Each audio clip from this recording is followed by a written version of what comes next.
নমস্কার, আমি তরুণ ঘোষ। অনেকদিন আগে আমি বলেছিলাম যে ডক্টর ইউনূস তিনি ফ্র্যাঙ্কেনস্টাইন তৈরি করছেন।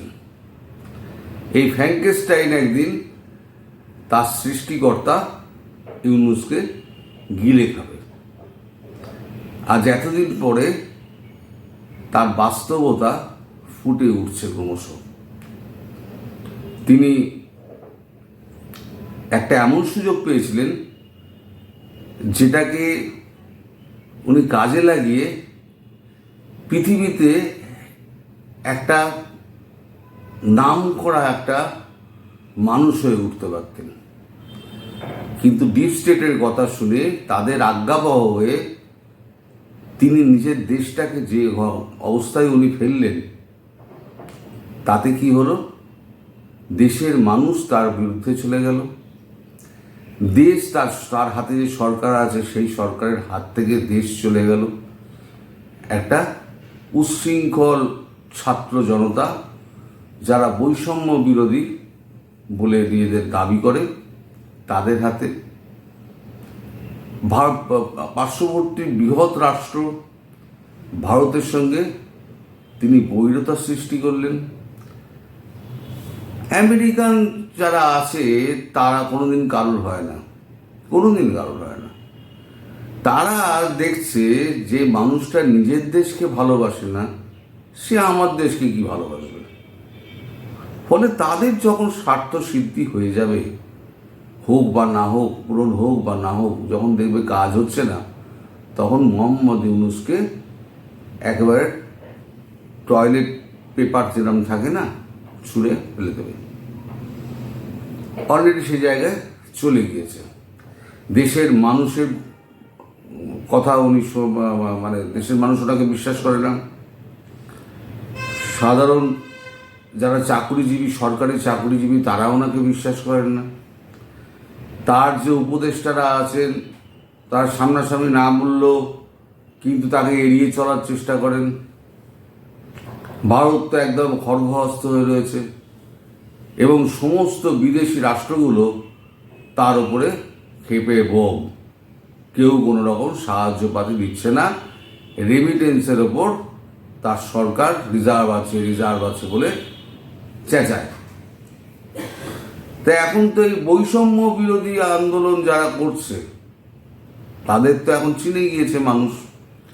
আজকে তাদের একটা ওই বিদেশ থেকে ডাক যারা দেয় না, তাদের একজন ডাক দিয়েছিল, রাষ্ট্রপতি চুপ্পুকে সরাবো, তোমরা সব বঙ্গভবনে 50 লক্ষ মানুষ তোমরা চলে এসো।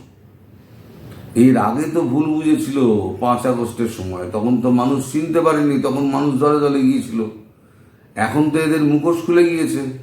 আমি তো অনেক আগে রেকর্ড করেছি, অনেক দূরে বসে আছি, অন্য একটা রাষ্ট্রে বসে আছি, আমি তো সবসময় সব খবর পাই না। কিন্তু কালকের থেকেই আমি বলে যাচ্ছি যে কত লোক হয় আর রাষ্ট্রপতি চুপ্পুকে সরাতে পারে কি না, সেটাও আমি দেখার অপেক্ষায় বসে আছি। ওই জন্যই কালকে আমি লিখেছিলাম যে এখন বসে আমি দেখব। যা 8 মাস 10 মাস ধরে বলে গিয়েছি, সেগুলো তো একটা একটা করে আস্তে আস্তে ফলছে। এইবারেতে আমার বসে দেখার সময়, আমি গ্যালারিতে বসে চুপচাপ খেলা দেখব। কূটনীতি তো ডক্টর ইউনূস তো বোঝেন না, কূটনীতির চাল কোথায় কি হচ্ছে সে খবর উনি জানেন না। উনি খবর রাখার চেষ্টাও করেন না, আর কোনো ওনার লবিং নেই। উনি ব্যাকডোর চ্যানেল দিয়ে ভারতের সঙ্গে একটা বোঝাপড়ার চেষ্টা করছে, কথাবার্তা হচ্ছে, ভারত হ্যাঁ করছে, কিন্তু সদুত্তর কিছু হচ্ছে না। উল্টে যে সমস্ত স্যাংশন লাগার কথা সেই সমস্ত স্যাংশন কিন্তু লেগে যাচ্ছে। স্যাংশন লাগার ব্যাপারে কিন্তু কোনো রকমের নেই, ও কিন্তু হয়ে যাচ্ছে। তো যাই হোক, এখন তো তিনি রাষ্ট্র শাসন করছেন কি দুঃশাসন করছেন সেটা তো পরের প্রশ্ন। এই যে আপনাদের প্রথম যিনি মহিলাটি প্রতিবাদ করেছিলেন, তাবাস্সুম উর্মি, তাকে একদিন বাদে বরখাস্ত করা হয়েছে। সেই ম্যাজিস্ট্রেট, তাকে বরখাস্ত করা হয়েছে। মানে দেশটা কোথায় নিয়ে যাচ্ছে, সত্যি কথা বললে পরে, সত্যি কাজ করলে পরে তার উপরে খড়গ নেমে আসবে। যেমন ধরুন গতকালকে পরশু দিন না তার আগের দিন ওই পটিয়া থানা, তার ওসির যে কার্যকলাপ, এই যদি সরকার যদি এটা মেনে নিত তাহলে কিন্তু পুলিশ মনোবল ফিরে পেত। আপনারা সবাই জানেন, নতুন করে বলার কিছু নেই, যে একটা লোককে ধরে নিয়ে গেল, আওয়ামী লীগ করে একে অ্যারেস্ট করতে হবে, তো মগের মুলুক চলছে। তিনি একজনকে ধরে নিয়েছেন, সেই নিয়ে এখন বিক্ষোভ, তারপরে লাঠিচার্জ করেছেন, এখন তারপরে চলছে, তাকে ব্যবস্থা নিতে হবে। আলটিমেটলি সরকার এই মবের কাছে নথি স্বীকার করে সেই ওসিকে সরিয়ে দিতে বাধ্য হলো। তাহলে আপনি বলুন, এই সরকার কিসের সরকার? এর জনতার উপরে তো কোনো কন্ট্রোল আছে? এই ফ্র্যাঙ্কেস্টাইনের উপরে কোনো কন্ট্রোল আছে? নেই। তাই বলছি, তিনি খুব শিগগিরই ওই ফ্র্যাঙ্কেস্টাইনের হাতেই মারা পড়বেন। আর বাকি যেটুকু থাকবে সে তো ভারতবর্ষ তো ব্যবস্থা করছেই, করবেই। সেটাও কবে করবেন, কিভাবে করবেন, সেটা আমাদের এখন একটু দেখতে হবে, একটু সময় লাগবে। এখন এই যে আপনাদের ওই যে মাফলার ব্যান্ড, প্রেস সচিব মাফলার দিয়ে থাকেন, মাফলার ব্যান্ড, তিনি এখানে লিখেছেন চ্যানেল 24 নিউজে, এখানে লেখা হয়েছে, কোনো রাজনৈতিক দলে যোগ না দেওয়ার সিদ্ধান্ত নিয়েছি শফিকুর আলম। নিজের ওজন বোঝে না, এর কে নেবে? একে কেউ নেবে? এ তো পাতে দেওয়ার যোগ্য নয়, একটা মূর্খ, কোনো বুদ্ধি নেই, কোনো জ্ঞান নেই, তাকে কে নেবে? সে উল্টো পাল্টা ভাঁট বকে বরং ইউনুসকে আরো বিপদে ফেলে দিয়েছে। যদি ওকে মুখ চুপ করে রাখা যেত, যদি ইউনুস মুখ চুপ করে থাকতেন, নিজের কাজটা নিজে করে যেতেন, এদেরকে যদি নথি স্বীকার না করতেন, তাহলে পরে এটা ভালো হতো। কিন্তু ডিপ স্টেটের কথা উনি শুনেছেন, এখন তিনি যে মর্যাদাটা পেতেন সারা বিশ্ব জুড়ে, সেটা তো গেছেই।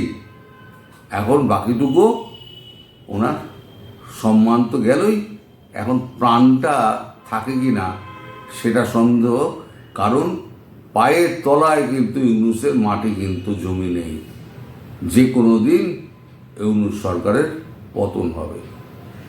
এখন আপনারা বলেন যে পতন হবে, তার তো কোনো চিহ্ন নেই। এই যে 5 আগস্ট যে হঠাৎ শেখ হাসিনাকে সরে আসতে হবে, 5 আগস্ট বা 4 আগস্ট সকালেও কি আপনারা বুঝতে পেরেছিলেন?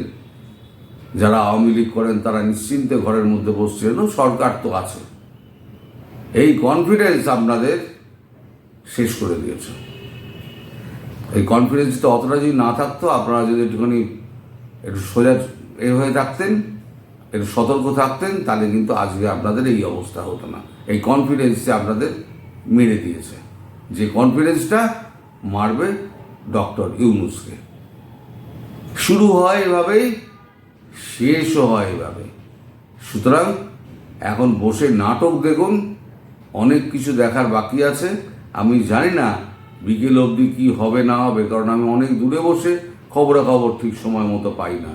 তবে আমার যা আন্দাজ, রাষ্ট্রপতি চুপ্পুকেও সরানো যাবে না, আর এদের যত হম্বিতম্বি কোনোটাই হচ্ছে মানে ফলপ্রসূ হবে না।